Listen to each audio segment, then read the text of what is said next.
Hello, this is Simon Brew.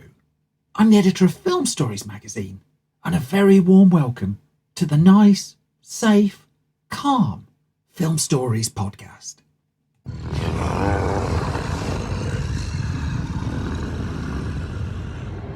Come with me. And I show you how deep the rabbit hole goes. And movies that had stories. That the story just sucks them in. This is just the beginning. Stories. We would be honored if you would join us. Hello, and a very warm welcome to Film Stories with Simon Brew. I am Simon Brew. As always, there's absolutely everything you need to know about me.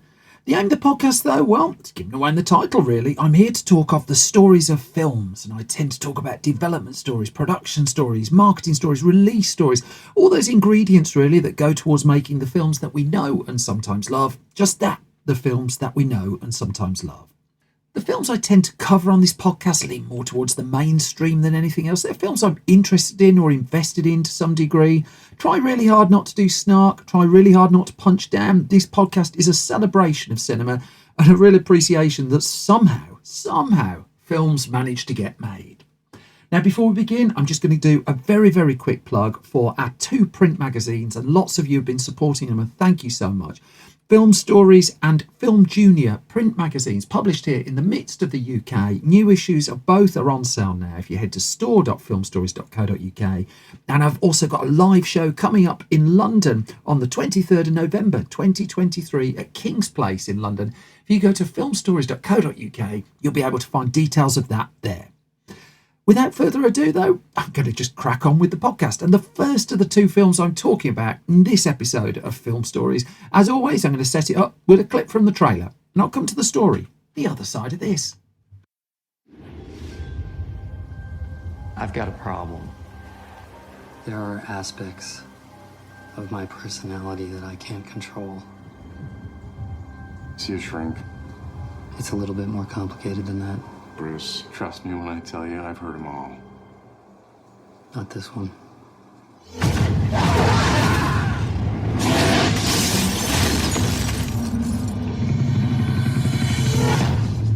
We've never seen anything even close to your levels of exposure.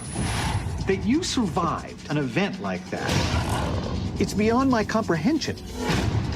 I don't want to control it. I want to get rid of it. As far as I'm concerned, that man's whole body is property of the U.S. Army.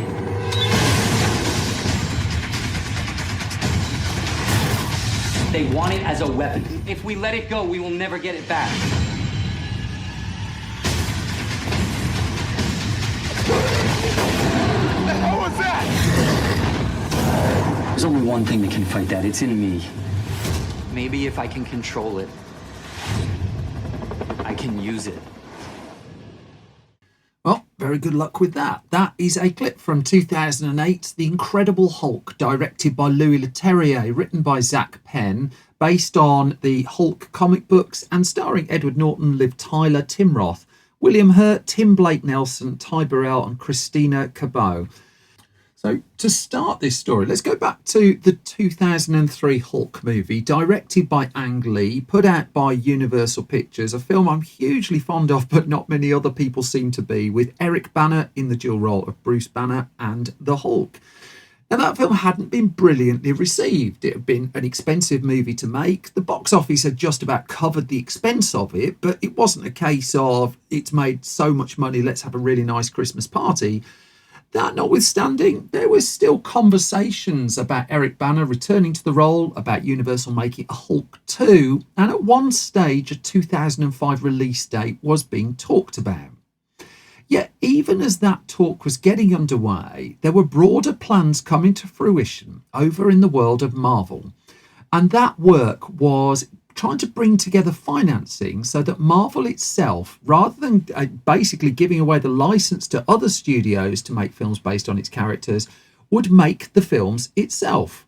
Now, it couldn't afford to make the films itself. That required a huge bank loan in order to be able to do so.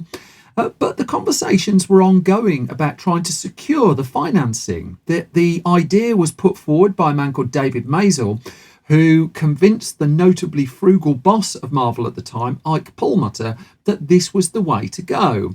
And so there were various eye-openers, really. The success of the Spider-Man movies for Sony, for instance, which were grossing ridiculous, nearly $1 billion a piece, ridiculous amounts of money in Marvel eyes. Also, the X-Men films had started to spike as well. And Marvel found itself benefiting from the increased profile of the characters, certainly. The sale of toys, well, that was useful as well, more comic book sales. But it didn't have control, not just of the creative direction of the films themselves. It didn't have control over things like when are they coming out. And so when an X-Men film suddenly changes release date, Marvel couldn't really pivot at speed to take advantage of that and move the dates of release of its toys and assorted tie-ins as well. And so the thinking was, well, if we made the films, not only would we get the profits of the films, of which there appeared to be lots, but also we could control when these were coming out. We would be able to tie up everything in line and be able to basically make a whole lot more money. And I mean, it's a smart idea, it seemed at the time. Hindsight suggests it was a great idea as well. But long story short, Marvel needed that $500 million really to be able to get the films going that it wanted to make. It figured that if it committed upfront to making at least 5 films and it secured a level of financing around the $500 million mark, then it needed one big breakout hit to make it work. That everything else could just about break even, but if it had one hit that went nuclear at the box office, well, all of a sudden it would have secured its independence. And so, as per a report of the Wall Street Journal on September the 6th, 2005, Marvel Enterprises Inc. completed a $525 million 7-year debt facility to finance, and this was the Wall Street Journal report, 10 films based on its comic book characters, will change its name to Marvel Entertainment Inc., reflecting the company's expanding Hollywood presence. And so in 2005, it had the money, but also the clock was ticking. The interest was starting to accrue pretty much instantly as well. Marvel knew that it needed to get moving. And so let's enter stage left, the person who would become Marvel Cinematic Universe overlord, Kevin Feige. And as he would happily confirm, Hulk was one of the key characters that Marvel still had control over. It didn't have the screen rights to Spider-Man. It didn't have all the rights to Hulk, as I'm coming to in a second. It had been fighting to get the rights back to make an Iron Man film, which it ultimately would do. But figured that if you're trying to get that money back as fast as possible, you need the biggest character that you, well, metaphorically, the biggest character that you're able to put on the screen as fast as humanly possible. And so Hulk needed to be re-established in this raft of films that the company was building. And so in tandem then, work began on the film that would become 2008's Iron Man, that Jon Favreau would direct, and also a fresh film based on the character of Hulk that would come out the same year. Hulk had proven through the 2003 movie to have box office legs, albeit not very long legs that kept altering heights throughout the film, but that's an aside. But it was felt that given the need for the loan to be covered, it would just be savvy to get this done in the first 5 films. Now, the rights problem was, as you would expect, a problem, because Marvel had basically sold the screen rights to Hulk to Universal.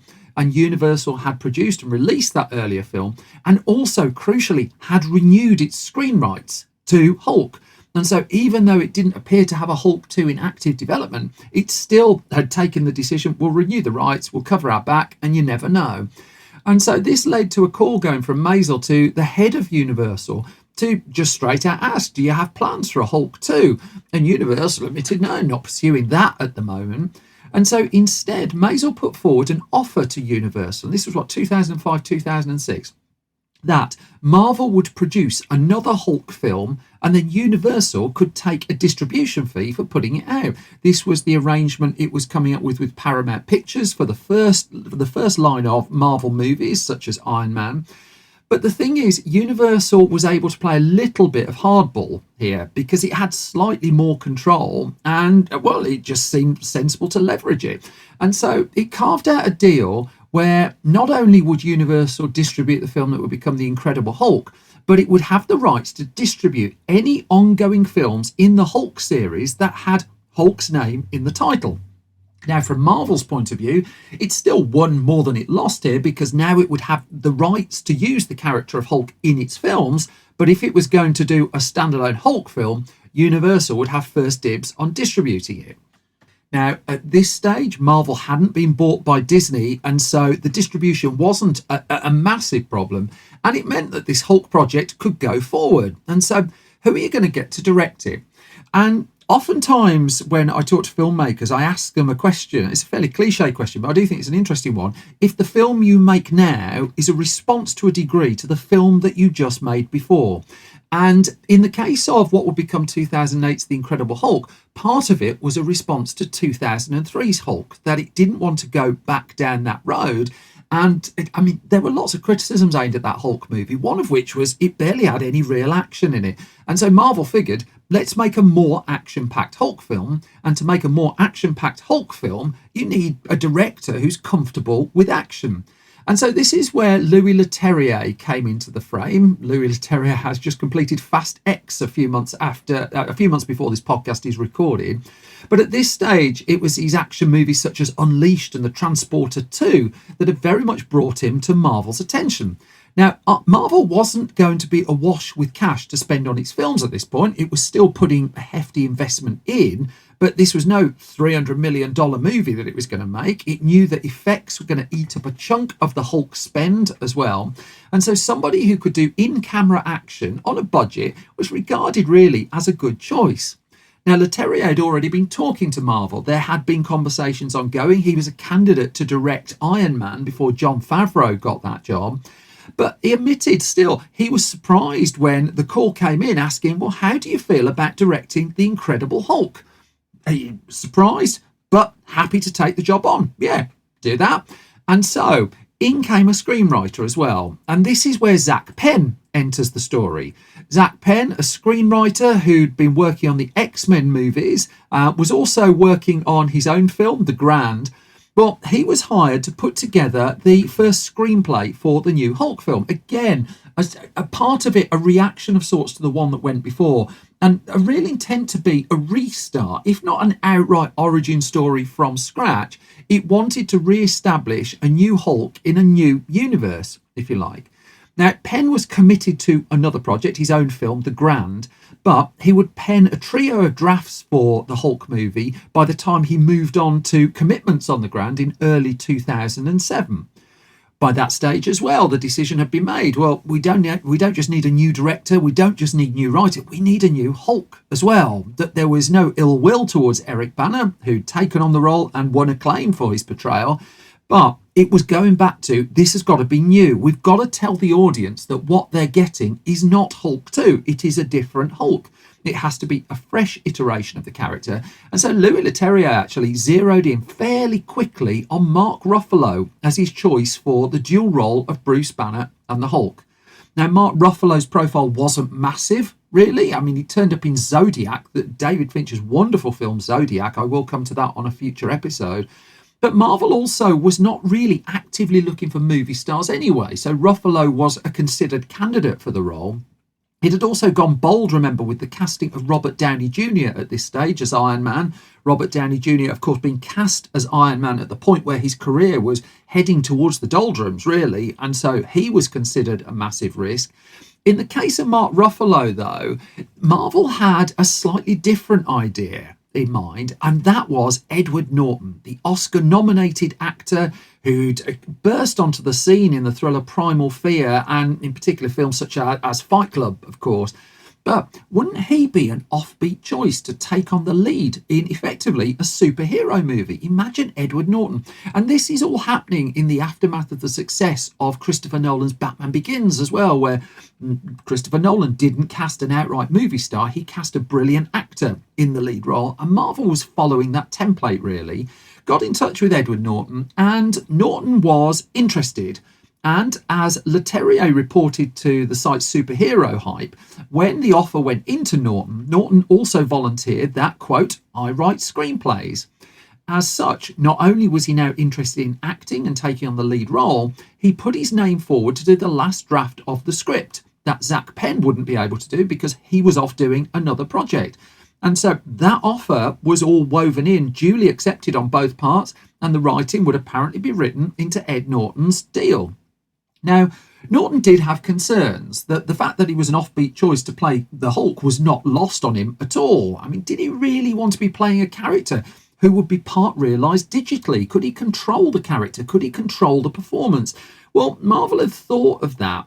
And rather than doing traditional green screen work, it was moving towards using a fresh technology system that was going by the name of Neva, and that would allow some degree of performance capture. That you wouldn't have to be against green screen. Your actual iteration of the character could be captured by this new system, and you would effectively be able to act both the Bruce Banner part of the character and the Hulk part of the character.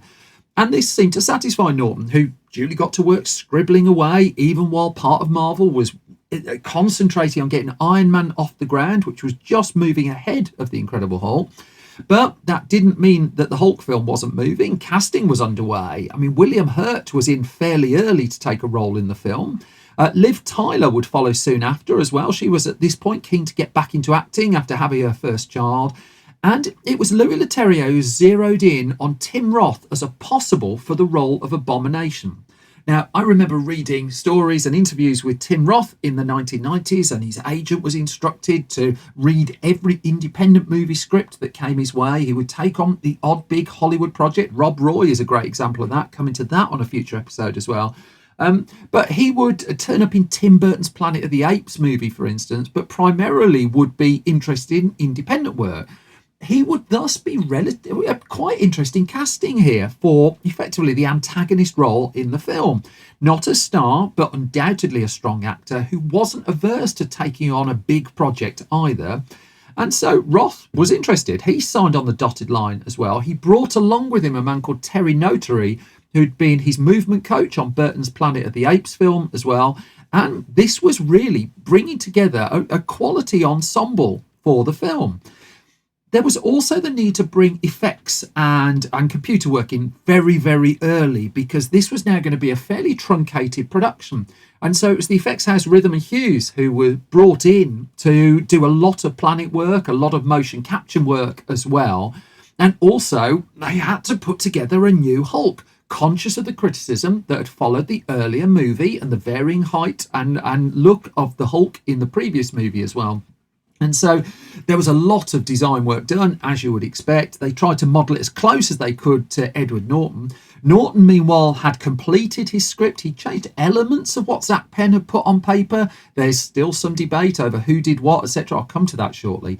But the film was really on the verge of getting going at this point. They had space in the schedule just for a couple of weeks of rehearsals, although that primarily seemed to involve Hurt and Norton just talking through things a lot. I mean, there's an excellent book that's just come out at the point this podcast is being recorded called MCU, The Reign of Marvel Studios. It's written by Joanna Robinson and Dave Gonzalez, Gavin Edwards as well. I do recommend it, and it does talk about the fact how they would do these 2-3 weeks of rehearsals, which, as the book tells, was primarily everyone else watching William Hurt and Ed Norton having a chat. Whether it quite panned out like that, I don't know. One thing not up for debate is when the first day of shooting kicked off on July the 9th, 2007, its director wasn't in the best of places. He had a broken foot or an injury to his leg or that part of his body, and so he was in a cast, and his mobility was truncated a little bit. At a point, he was overseeing a film on a scale he'd not made before. I mean, as much as this was Marvel not awash with cash, this was still going to cost in the region of $150 million to make. And so he had to oversee 4 different units that were shooting at the same time. The start of production had come less than a year before the film was due in cinemas, and they needed to get things going. And so these multiple units were going, and even after a week or two of shooting, they then had to stop, hot-foot it to Los Angeles. The shoot was taking place in Toronto, to go and present just the story of the film, just the announcement of the film at San Diego Comic-Con. And much of that panel that they did there was assuring people, no, this isn't going to be Hulk 2. This is going to be completely different. And then Edward Norton, in the middle of the conversation, just dropped in. I wrote the film, to the surprise of people watching as well. That hadn't been made public. And then it was back to Toronto to shoot the movie. Leterrier still unable, really. He was in a cast for about a month. Couldn't keep his eye on everything at the same time, so had to trust his actors a little bit there. And so Norton and Roth were also going off and doing their performance capture work. Roth was said to have been the one who was the most engaged in it. Going back to that MCU, The Reign of Marvel Studios book, there's a passage in there that says, although Norton had made his desire to play both Banner and the Hulk one of his key negotiating points before he signed on, when the digital team began to collect the data that would make the Hulk movie, he wasn't actually interested in strapping on the bodysuit and wrestling with Terry Notary and his motion capture buddies. Now, what was also becoming clear was there was a lot of unscripted material that was being shot. That was okay. Iron Man was sort of doing the same thing there as well. And that Norton was digging into the character. There was going to be an awful lot of setup here. That what Norton was aiming for was not a traditional summer blockbuster. He wanted to go a bit deeper. And the shoot went on. I mean, November 2007 was the end of production. There were still around 700 effect shots that had to be completed. And so this was the start of really what we now know as the Marvel CG crunch, as effects houses are battling to get the shots together in time. But by November 2007, when the film was effectively wrapped up, there wasn't at that stage quite the level of animosity around the project that would follow fairly soon afterwards, because The Incredible Hulk turned into one of the most difficult productions in the history of Marvel. It's its second film under what we now know as the Marvel Cinematic Universe banner. That phrase wasn't being used at this point. And things started to go south fairly quickly in post-production. That it took 3 editors in the end to put it together: John Wright, Rick Shane, and Vincent Taballon. And it was Taballon, Leterrier, and Edward Norton who were working on a cut for a film that originally came in at a very lengthy 135 minutes. Now, I mean, I'm recording this in 2023, where every film seems like it's going on for 3 hours, so that just seems like an advertising break at this point. But still, in the cut that they put together, much of the front end of the film, and it's really telling that if you go onto the disc release, there's about an hour of deleted footage, was character work, was drama, wasn't the action that they'd envisaged when Marvel was originally conceiving this movie. There was a lot of flashback, for instance. There was a lot of origin work. And as Louis Leterrier explained to Collider, I mean, he said of the original opening, and this is his quote, he said, the way we were doing it was at first through flashbacks. And Leterrier said, the movie was starting. You'll get to see this when the articles come out. You'll see this. There's a scene prior to what you saw, he said. There's a scene where you see Bruce Banner walking into the Arctic, and that scene went on the internet in the end, and he said, you see Banner walking, you see a shadow, a guy getting dropped into the Arctic, walking, drops to his knees, looks up, pulls up his mask, and it's Edward Norton / Bruce Banner with a heavy beard, looking tired, depressed, a few months after the incident, pulls out a gun, tries to commit suicide, and the Hulk saves him. And that was going to be the opening of the film. I mean, there's a Pirates of the Caribbean film that begins with the attempted hanging of a bunch of people. So, that it's not that family movies or 12A or PG-13 movies weren't willing to go to dark places, but it seemed a very dark place to start an action-packed reboot of a character on the big screen. And the tone of it was just like, it went in front of a test screening. And Leterrier recalled people hated it. He says, they hated it. They were asking, what the hell is this? Is this a sequel? Is it a reboot? And he said, people were saying, we don't understand anything. He said they loved the action, they liked all that stuff, but the beginning was very confusing and they didn't know why it was happening. And so re-editing was clearly going to take place. It's why you get the opening montage in the way that you do in the film now, that it accommodates a lot of that opening footage that was supposed to be really developing the character in the film in the first hour. Because it got to the point where, as much as Marvel was leaning towards trusting its star and its co-writer, well, the mothership had to step in, because Kevin Feige he knew that this film needed to play broad. It was a summer blockbuster. He wanted it under 2 hours. He wanted it tonally to be more actiony, and Edward Norton was not happy, and in a meeting with Marvel was absolutely adamant that part of his deal in signing up to the movie was a degree of creative control that he just felt was being cut back a little bit. He wasn't happy at the film The Incredible Hulk was becoming, and in fact he'd lament many years later that what he felt that what he was driving for was a Marvel film that was as good as the worst Christopher Nolan film. And that wasn't slagging off Christopher Nolan films, it felt like more of a slight at Marvel, really. So it was Kevin Feige in the end who just knew they had to go for the shorter cut. And without Norton involved, he and Louis Leterrier became involved in fashioning that, in bringing this under 2 hours. And it got to the point where Norton had no knowledge at all of the post-credits scene that was filmed and added to the movie. And in the end, a very unhappy Edward Norton cut back on his publicity for the film. He did what he was contractually obliged to do, but not much more after that. And against this backdrop, they were just racing to get the film ready for its release. That Iron Man would come out and go absolutely nuts. And then The Incredible Hulk was not far behind. Now, even by the point it was heading to cinemas, I mean, the trailers had come out. There was some frustration that the trailers were revealing perhaps a little bit too much. Leterrier would say in interviews that it was Universal in the end that was behind the promotion of the film. The writing arbitration went to the Writers Guild of America, and it ruled that Zach Penn was the sole author of the movie, so Edward Norton didn't get co-credit on it. I gather he wasn't thrilled about that.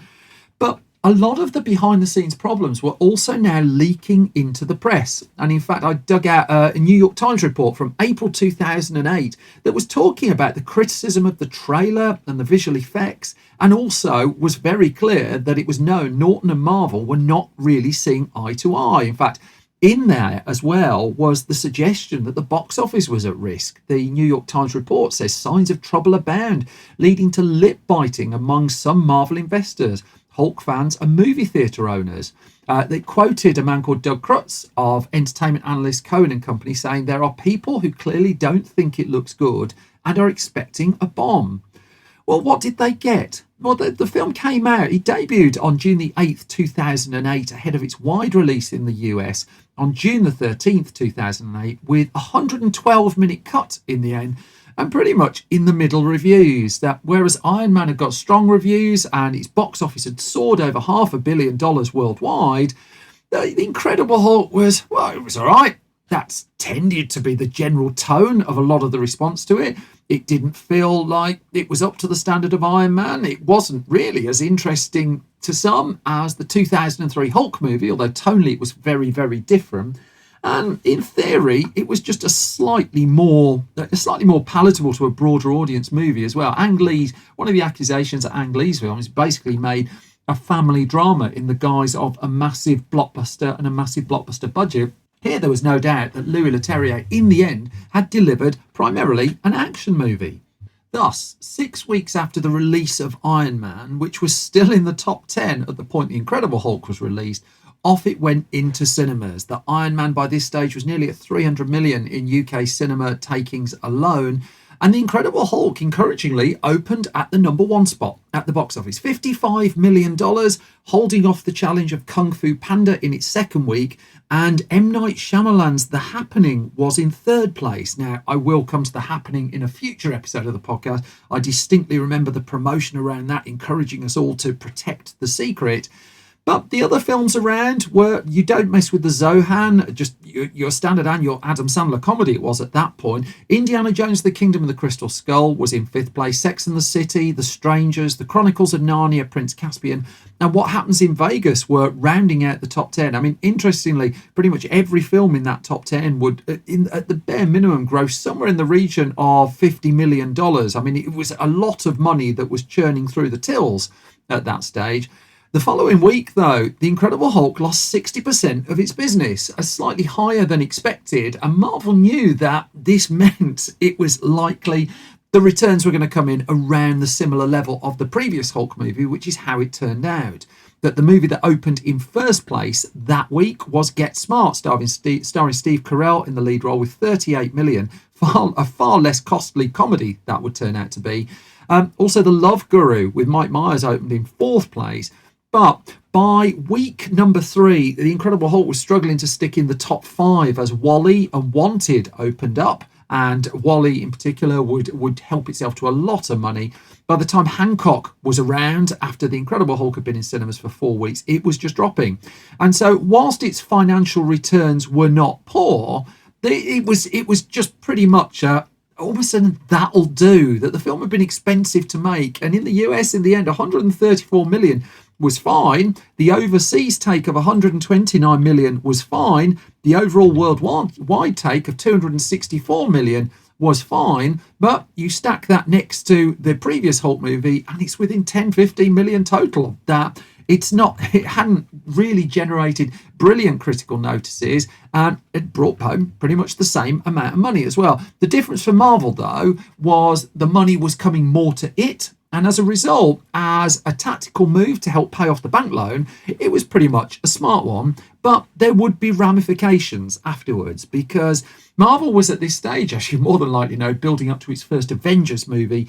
And in 2010, it announced it was going for a recasting, that it abandoned a plan for The Incredible Hulk 2. And in fact, it put out a statement that said, this came from Kevin Feige. It's one of the few times he's washed his dirty linen in public, really.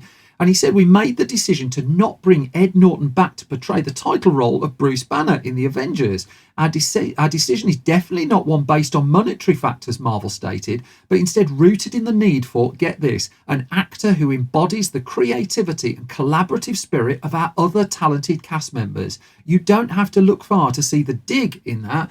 Norton wasn't particularly pleased, but his statement in response was pretty classy. He just said, as most of you know, I don't like to talk much about the business of making movies because it means a lot to me to protect the audience's fullest enjoyment of the magic that films can have. But he did say, I'm so appreciative of the outpouring of support from and of Hulk and the Avengers that feel it would be rude not to respond. So here it goes. It seems it won't work out for me to continue playing Bruce Banner for Marvel in the Avengers. I sincerely hoped it could happen and be great for everyone. Hasn't turned out as I hoped. I know this is disappointing to many people, not many people at Marvel by the sounds of it, and that makes me sad. But I'm very sincerely grateful to Marvel for extending the offer, and even more so for giving me the chance to be part of the Hulk's long and excellent history. He signed off by saying, I really can't thank the fans enough for how much enthusiasm you've sent my way about what Louis and I tried to do in our turn with the legend. It means a lot to me. Marvel instead would pivot. It would recast the role for the third time in 7 years. Mark Ruffalo would finally get his chance. He would debut his Hulk in 2012's The Avengers movie. That seemed to go really quite well. A little bit of Google searching, you'll see still the conversation does still tend to go on about Ed Norton in The Incredible Hulk. It's not regarded as one of the best of the Marvel movies. It was certainly one it learned an awful lot from. Just a couple of parish notices. Firstly, if you like this podcast and don't mind giving it a bit of support, if you head to patreon.com/SimonBrew, then if you put a bit of money in the pot there, that goes towards the Broader Film Stories project. In return, you get the podcast early, you get the podcast ad-free, you find out the gossip of what's going on behind the scenes as well. So thank you to everyone who supports me on there. Costing you absolutely nothing is to subscribe to this podcast, to your podcast home of choice. Also costing you nothing is to leave ideally a hugely positive review. Stuff like that helps enormously and is much appreciated. If you want to try our print magazines, we've got over 50 individual issues now, and we also have 3 Blu-rays in the UK. We've got Sneakers, we've got Bull Durham, we've got No Way Out. You can find all of those at store.filmstories.co.uk. And just a reminder, I am at King's Place in London on the 23rd of November 2023. I have another big event going to announce soon on, I think it's the 15th of December 2023. More details of those going on to filmstories.co.uk. And that brings me to the end of this latest episode of Film Stories. As always, thank you so much for listening and thank you for your time. If I've not bored you completely, you can find more from me on whatever Twitter's called these days. I don't know anymore. At Simon Brew. I'm on Blue Sky as well, at Simon Brew. The entire Film Stories project you can find on again, whatever Twitter is, at Film Stories. You can find us on Facebook, facebook.com/filmstoriesonline. We're on YouTube at youtube.com/filmstories. We've been quite active there just over the last couple of weeks. Our website is filmstories.co.uk. That's updated every weekday with movie news, reviews, features, mayhem, mischief, all kinds of trouble, really. But that's it for this episode of Film Stories. I've completely outstayed my welcome. The main thing, as always, is you all stay well. You all look after yourselves. I will be back soon with another bunch of film stories. Thank you for listening. Take care all. Bye-bye.